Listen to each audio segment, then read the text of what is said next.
Welcome back to Cheating Stories Hub. Thank you for tuning in. We appreciate each one of you.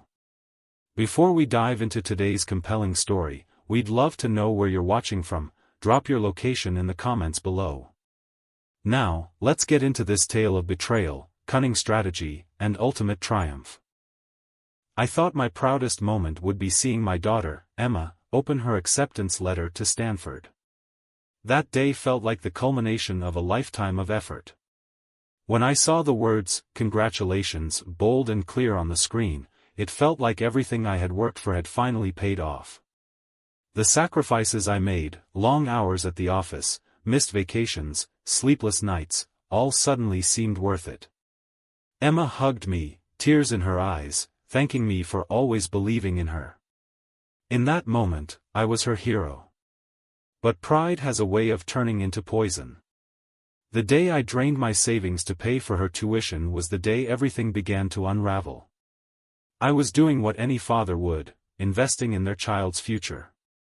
What I didn't know was that I was also signing off on my own destruction. The nightmare began innocuously, like a faint rumble of thunder on the horizon. It wasn't a lightning strike, not yet. It was subtle, a creeping unease I couldn't quite place. I brushed it aside, telling myself it was just the stress of financial strain or the weight of ensuring Emma's success.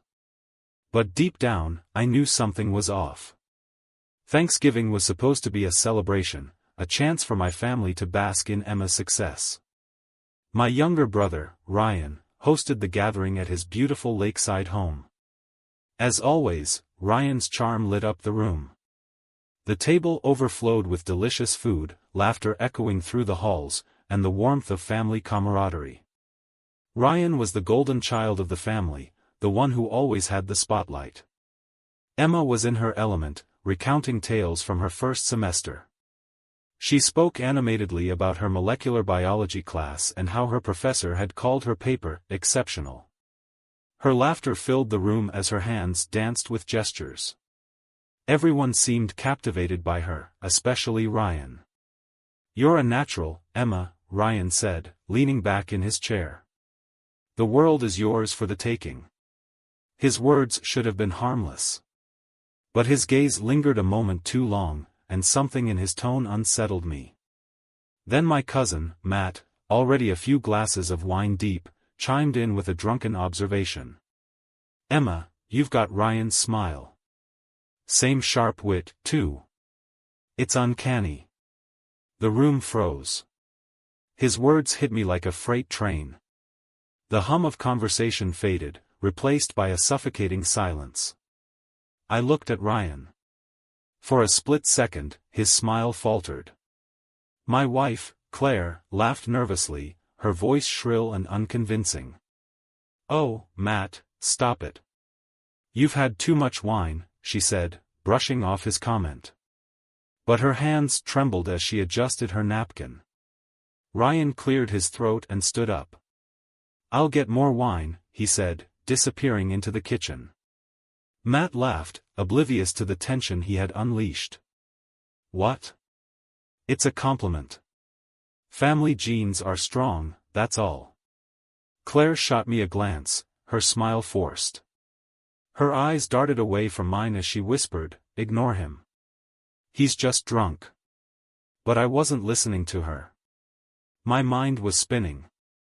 Emma's smile was unmistakable. I'd never noticed it before, but now it seemed glaringly obvious. And then I thought about Ryan, the hours he'd spent at our house over the years, the laughter Claire shared with him, the inside jokes I wasn't part of. A dark seed of suspicion planted itself in my mind, and no matter how much I tried to ignore it, it began to take root. That night, as Claire lay asleep beside me, I stared at the ceiling, my mind a chaotic storm. Matt's drunken words replayed in my head, same smile, same wit, uncanny. I tried to tell myself it was nothing. A coincidence. But doubt has a way of digging in its claws. Memories began to resurface, moments I had overlooked or dismissed. Ryan stopping by unannounced when I was working late. His constant offers to help with house repairs. The way Claire's laugh seemed brighter when he was around. The way she leaned slightly closer to him during family photos, her smile more genuine in his direction. The next morning, over coffee, I tried to gauge Claire's reaction. "Did you notice Ryan was a bit off last night?" I asked casually. She didn't look up from the toast she was buttering. "Ryan? No, not really." "Why?" "It's just." Matt's comment. About Emma and Ryan looking alike. That didn't strike you as strange? Her hand froze for a split second before she forced a laugh. Matt was drunk. He says dumb things all the time. Don't read into it. Her dismissive tone only deepened my unease. Over the following days, I began noticing the cracks. Claire was unusually guarded, keeping her phone close at all times. Her conversations were clipped, her explanations vague. And then there were her late-night walks. She claimed she needed fresh air, but the timing always seemed suspicious. I started paying closer attention to Ryan. His social media posts, his schedule, even his interactions with other family members. He seemed distracted, like a man carrying a burden too heavy to hide. The more I watched, the more the pieces fell into place. Claire's defensiveness, Ryan's unease, Matt's drunken observation, and Emma's undeniable resemblance to him. Her sharp features, her animated gestures, her laugh. I didn't want to believe it, but the truth seemed to whisper in the corners of my mind. Still, I needed proof. One night, while Claire was in the shower, I opened the drawer of her nightstand. My heart pounded as I rummaged through it, looking for anything, a note, a receipt, a clue. But there was nothing. Claire was careful. Too careful. Frustrated but determined, I decided to take a more direct approach. I needed a paternity test. It wasn't about doubting Emma. It was about knowing where I stood in this family I'd built. The next morning, I found strands of Emma's hair tangled in her brush. My hands shook as I pulled them free and sealed them in a plastic bag. The following week, I sat in a clinic, filling out paperwork for a DNA test. The nurse asked no questions, and I volunteered no explanations. The results arrived 2 weeks later. My hands trembled as I tore open the envelope. My breath caught in my throat as I read the words, "Probability of paternity, 0%. It felt like the ground beneath me had given way. My knees buckled, and I sank into a chair, clutching the paper. My heart pounded in my chest, each beat a cruel reminder of the truth. Emma wasn't my biological daughter. My world tilted. Memories flashed before my eyes. Emma's first steps, her graduation. Every moment I had cherished as a father. Had it all been a lie? Had Claire and Ryan laughed behind my back as I poured my heart into a family that wasn't truly mine? Had every sacrifice I made been for someone else's child? Anger surged through me, hot and blinding. I slammed my fist on the desk, the pain barely registering. How could they? How could my wife, my brother, betray me in the worst way possible? The humiliation was unbearable. Had others noticed? Did they see what I had been blind to for so long? But beneath the anger, something colder and sharper began to take root. Determination. I wasn't going to scream or throw accusations blindly. No, I would find the full truth. And when I did, I'd make sure they felt every ounce of pain they had inflicted on me. This was only the beginning. The truth had settled in my chest like a heavy stone, each breath a reminder of the betrayal I now faced. Knowing that Emma wasn't my biological daughter was devastating enough, but the implications of who her father might be, my own brother, Ryan, gnawed at my sanity. Yet, I knew I had to tread carefully. If I confronted Claire or Ryan too soon, they'd deny everything. I needed to unravel the full extent of their deceit and arm myself with irrefutable evidence. I started watching Claire more closely. She was always cautious, but now that my eyes were open, her subtle behaviors screamed volumes. Her phone, once left casually on the counter, was now glued to her side. She took longer showers, her muffled voice carrying through the bathroom door as she spoke in hushed tones. And then there were her late-night walks. always just long enough to be suspicious, always returning with a vague explanation. I began logging her movements, jotting down notes in a small journal hidden in my desk drawer. Each entry felt like another nail in the coffin of our marriage. Claire's evening walk, January 5th. Left at 9:17 p.m. Returned at 10:03 p.m. Claimed she needed to clear her head after a stressful day. Phone call, muffled. January 7th. Heard laughter and the phrase, "You're always so good at making me feel better." Conversation ended abruptly when I knocked on the bathroom door. The more I documented, the angrier I became. Claire wasn't just betraying me. She was treating me like a fool, as though I wouldn't notice the signs. My anger, however, wasn't blind. I channeled it into action. Ryan was my next focus. His demeanor at family events had shifted since Thanksgiving. He was more withdrawn, his confidence tempered by something he didn't want others to see. I began following him discreetly. On the surface, he seemed to lead the same life as always, work meetings, gym sessions, social gatherings. But cracks began to appear. One evening, I tailed him to a bar downtown. He'd arrived alone and sat at a corner table, nursing a whiskey. He seemed tense, constantly glancing at his phone. After about 30 minutes, Claire walked in. My heart stopped. She wasn't supposed to be there. She told me she was meeting an old college friend for dinner across town. They didn't hug or touch, but their body language was unmistakable. They leaned in close, their conversation animated and intense. I took out my phone, snapping a few photos from a discreet angle. The images weren't perfect, but they captured enough. The intimacy, the secrecy, the guilt written across their faces. As I watched, I felt a wave of nausea. This wasn't just a betrayal, it was a conspiracy. The next morning, Claire acted as though nothing had happened. She smiled, kissed me on the cheek, and chatted about Emma's upcoming midterms as she prepared breakfast. Her performance was flawless, but now that I knew what to look for, I could see the cracks. The way she avoided my eyes, the slight tremor in her hands as she poured coffee, the way her laughter felt forced and hollow. I decided to confront Emma first. Not about the DNA results, she didn't need to know that, not yet, but about Ryan. "Emma," I said one evening as we sat in the living room, "you're close with Uncle Ryan, aren't you?" She looked up from her laptop, her brows furrowing. "Yeah, I guess." "Why?" "I've noticed you two seem to have a special bond. He's always been there for you, hasn't he?" She smiled. "Yeah, Uncle Ryan's great. He's funny and supportive." "Why are you asking?" I forced a smile. "No reason. I'm glad you have someone like him in your life." Her words cut deep, not because they were untrue but because they highlighted everything I feared. Ryan wasn't just her uncle, he might have been the father figure she'd unconsciously connected with all along. The next step was gathering more concrete evidence. I reached out to a private investigator, a woman named Heather who came highly recommended for her discretion. I handed over everything I had, the DNA results, the photos from the bar, the notes I'd kept on Claire's behavior. Heather listened carefully, her expression neutral but professional. "This is a lot to unpack," she said. "But I've seen cases like this before.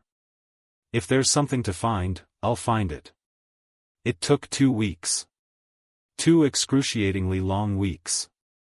During that time, I played my part, pretending everything was normal. Claire continued her charade, and I let her, knowing her facade would soon crumble. Ryan avoided me, which only fueled my suspicions. And Emma. Emma was the hardest part. She was innocent in all this, and every time she smiled at me, my heart broke a little more. When Heather finally called, her tone was grim. "We need to meet," she said. "I've got what you're looking for." The file Heather handed me was thick, filled with photos, emails, and detailed reports. Ryan and Claire had been meeting for years, their encounters carefully planned to avoid suspicion. There were photos of them at motels, emails exchanged under pseudonyms, and even receipts for gifts Claire had purchased for Ryan using our joint account. "They've been careful," Heather said, "but not careful enough. The timeline matches up with everything you've told me." I flipped through the pages, my anger simmering just below the surface. The betrayal wasn't just recent, it had been ongoing for years. Ryan wasn't just Emma's biological father, he'd been a presence in Claire's life in ways I'd never imagined. Every holiday, every family gathering, every moment we'd shared was tainted by their lies. But Heather had uncovered something else, something that turned my anger into cold resolve. Ryan was in financial trouble. Deep trouble. His business, which he'd always flaunted as a success, was failing. He'd taken out loans he couldn't repay, and creditors were closing in. Claire had been funneling money to him to keep him afloat, using our savings, our retirement fund, even the money meant for Emma's tuition. It wasn't just betrayal, it was theft. That night, I sat in my study, staring at the pile of evidence. My hands trembled, not with fear but with determination. Claire and Ryan thought they'd gotten away with it, that I was too blind or too trusting to see the truth. But they underestimated me. This wasn't just about confronting them. It was about dismantling the life they'd built on my sacrifices. I wasn't going to yell or scream. I wasn't going to give them the satisfaction of seeing me break. No, I would play the long game. They had spent years weaving their web of lies, and now I would unravel it thread by thread.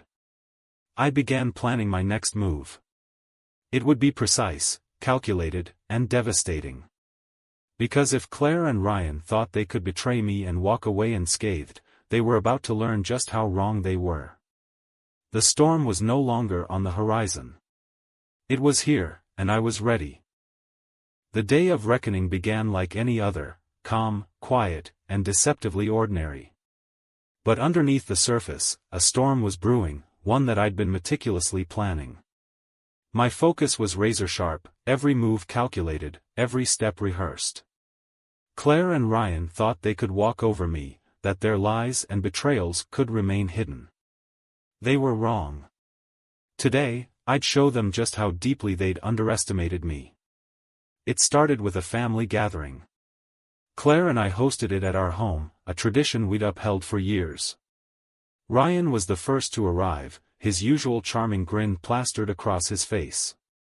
He greeted Emma warmly and exchanged pleasantries with Claire, but I could see the tension in his shoulders, the flicker of unease in his eyes when he met my gaze. "Adam," he said, offering his hand. "Always good to see you." I shook his hand firmly, holding his gaze longer than necessary. "You too, Ryan. Let's make tonight memorable." As the house filled with family and friends, I played the part of the gracious host, pouring drinks and engaging in light-hearted conversation. Claire flitted about the room, her laughter a little too forced, her smiles a little too bright. She was nervous, though she didn't know why yet. That was the beauty of my plan. They wouldn't see it coming. After dinner, I stood and clinked my glass, drawing everyone's attention. "Thank you all for coming tonight," I began. "Family means everything to me, and I'm grateful to share this evening with all of you." A chorus of smiles and murmurs of agreement filled the room. I took a deep breath, steadying myself for what came next. "But," I continued, my tone shifting, "family also means honesty. Trust. And sometimes, the truth isn't as it seems." The room fell silent. Claire's smile froze, and Ryan's eyes narrowed slightly. They were beginning to sense the shift, the undercurrent of tension in my words. "Over the past few months, I've uncovered some troubling truths," I said, pulling a manila folder from beneath the table. "And I think it's time we address them." I opened the folder, extracting the DNA results. My hands were steady, my voice calm as I spoke. "Emma, you know I love you more than anything in this world," I said, turning to her. "That will never change. But these results, they've shown me something I didn't expect." Emma looked confused, her brow furrowing. Dad, what are you talking about? I set the paper down on the table, the words probability of paternity, 0% glaring up like a dagger. Emma, you're not biologically mine, I said gently. But that doesn't matter to me. You will always be my daughter. Her eyes filled with tears, and she shook her head. No, that's not possible. You're my dad. I am, I assured her. In every way that counts, I am. But there's more to this story. I turned my gaze to Claire, who sat frozen, her face pale. Would you like to explain, Claire? Or should I continue? The room was suffocatingly silent, all eyes on her. She opened her mouth to speak, but no words came out. Ryan shifted uncomfortably in his seat, his charm evaporating under the weight of the moment. No? Then I'll continue, I said, pulling out the photos Heather had taken of Claire and Ryan together. I laid them on the table, one by one, for everyone to see. Motels, secret meetings, emails, the evidence was damning. Claire has been having an affair, I announced. With Ryan. For years. Gasps erupted around the room. Claire covered her mouth, her eyes wide with shock and humiliation. Ryan stood abruptly, his chair scraping against the floor. Adam, this is ridiculous, he exclaimed. You're blowing things out of proportion. Am I? I shot back, my voice rising. I have proof, Ryan. Proof of your lies, your deceit, and your theft. Theft? Someone murmured. Yes, I said, pulling out bank statements and receipts. Claire has been funneling money to Ryan. Our money. Money meant for Emma's education, for our future. All to cover his failing business and mounting debts. Ryan's face flushed, his composure cracking. You're insane. You don't know what you're talking about. Don't I? I countered. You've been using this family, Ryan. Manipulating us. And Claire, you helped him. You betrayed me. Claire finally found her voice, trembling as she spoke. Adam, I can explain. Don't, I said coldly. I've heard enough lies. The fallout was swift and brutal. Ryan stormed out, but not before the rest of the family turned on him, their once blind admiration replaced with anger and disgust. Claire broke down in tears, begging for forgiveness, but her words fell on deaf ears. Emma, caught in the crossfire, was devastated. I held her as she cried, reassuring her that none of this was her fault. She was my daughter, no matter what the DNA said, and I'd stand by her through anything. Over the following weeks, I began dismantling the life Claire and Ryan had built on my sacrifices. I filed for divorce, citing infidelity and financial misconduct. The evidence I'd gathered ensured a swift settlement, with Claire forfeiting any claim to our remaining assets. I exposed Ryan's financial fraud to his creditors, accelerating his downfall.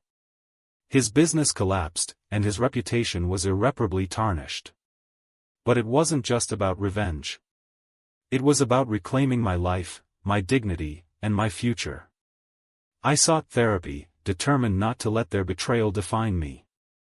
I focused on rebuilding my relationship with Emma, ensuring she knew she was loved and supported. In time, the anger and pain began to fade, replaced by a sense of peace. I had faced the storm, endured its fury, and emerged stronger. Claire and Ryan had tried to destroy me, but they had only succeeded in destroying themselves. Now, as I sat on the porch of my new home, watching the sun set over the horizon, I felt something I hadn't felt in years: freedom.